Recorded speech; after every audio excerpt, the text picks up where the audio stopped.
एक गांव के बीच एक बड़ा सा सूखा हुआ पेड़ था। लोग कहते थे वह एक श्रापित पेड़ है। जो भी उस पेड़ को काटने की कोशिश करता, अगली सुबह उसका ही सर कटा हुआ मिलता उसी पेड़ के नीचे। और अजीब बात यह थी कि हर पूर्णिमा की रात के बाद उस पेड़ से एक लाश लटकती हुई मिलती थी।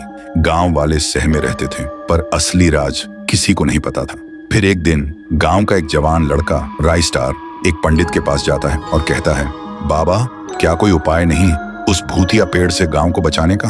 पंडित गहरी आवाज में बोलता है, उपाय तो है बेटा, लेकिन पहले हमें जानना होगा इस पेड़ के अंदर कैद वो शैतानी शक्ति कौन है। जब तक सच सामने नहीं आएगा, मुक्ति असंभव है। फिर एक पूर्णिमा की रात दोनों उस पेड़ के पास आते हैं।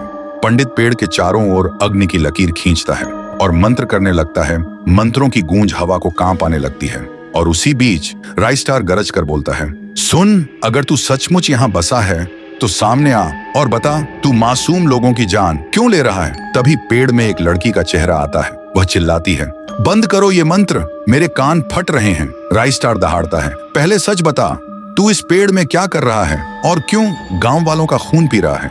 तभी वो बोलती है, मैं इसी गांव की एक अनाथ लड़की थी। मैं इसी गांव के एक लड़के से बेइंतहा मोहब्बत करती थी। हम दोनों बहुत खुश थे, लेकिन जब सरदार को पता चला, उसका खून खौल उठा, क्योंकि वो दरिंदा मुझे अपनी हवस का खिलौना बनाना चाहता था। उसने मेरे प्यार का सर काटकर नदी में फेंक दिया और फिर मुझे सबके सामने झूठा ठहराया। चिल्ला चिल्ला कर बोला, ये लड़की अपशकुन है, ये श्राप है, इसे मारना होगा। और फिर उस राक्षस ने मुझे इसी पेड़ पर सबके सामने जिंदा लटका दिया और मैं चीखती रही, मरती रही, लेकिन कोई बचाने नहीं आया। तब से मेरी चीखें, मेरी सांसें सब इसी पेड़ में कैद हैं। और अब मैं सिर्फ एक चीज चाहती हूँ, उस दरिंदे सरदार का सर। फिर सुबह होते ही राइस्टार और पंडित गांव वालों को पूरा सच बताते हैं। सुनते ही पूरा गांव आग बबूला हो जाता है और दूर छिपा सरदार सब सुन रहा होता है। गांव वालों का गुस्सा देखकर उसके पैरों तले जमीन खिसक जाती है। फिर रात को डर से कांपता सरदार